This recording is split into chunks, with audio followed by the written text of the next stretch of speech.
Crime બ્રાન્ચના અધિકારીઓને મળતી માહિતી અનુસાર આરોપીનું નામ નરેન્દ્ર ડારા છે. તેને રેલવે સ્ટેશન વિસ્તારમાંથી શંકાસ્પદ હાલતમાં ઝડપી લેવામાં આવ્યો હતો. તેની પાસેથી 250 ગ્રામ એમડી ડ્રગ્સ મળી આવ્યા બાદ તાત્કાલિક ધરપકડ કરવામાં આવી.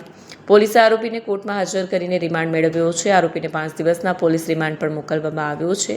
હવે આ ડ્રગ્સનો સપ્લાય ચેઇન ક્યાં સુધી છે અને તેના અન્ય સાથીદારો કોણ છે તે અંગે પોલીસ તપાસ હાથ ધરી છે. સુરત ક્રાઇમ બ્રાન્ચે ડ્રગ્સ સામેની આ કાર્યવાહીને શહેરને નશામુક્ત કરવાની દિશામાં મહત્વપૂર્ણ ગણાવી છે. તપાસ ચાલુ હોવાથી હજુ વધુ ખુલાસા થવાની શક્યતા છે.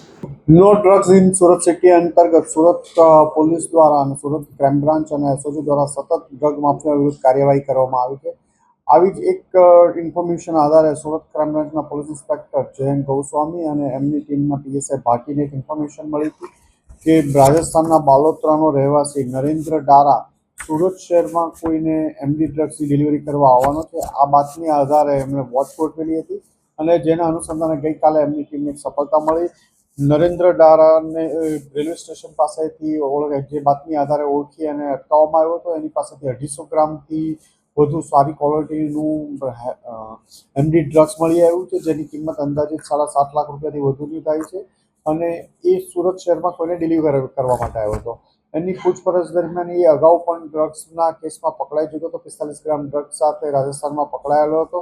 તાજેતરમાં જ એની બેલ થયેલી હતી. ડ્રગ્સના ધંધા સાથે સંકળાયેલો છે અને સુરતમાં કોઈને ડ્રગ્સ આપવા માટે આવ્યો હતો. આ બાતમી આધારે સુરત ક્રાઇમ બ્રાન્ચની ટીમે એની ધરપકડ કરી છે અને વધુ તપાસ ચાલી રહી છે.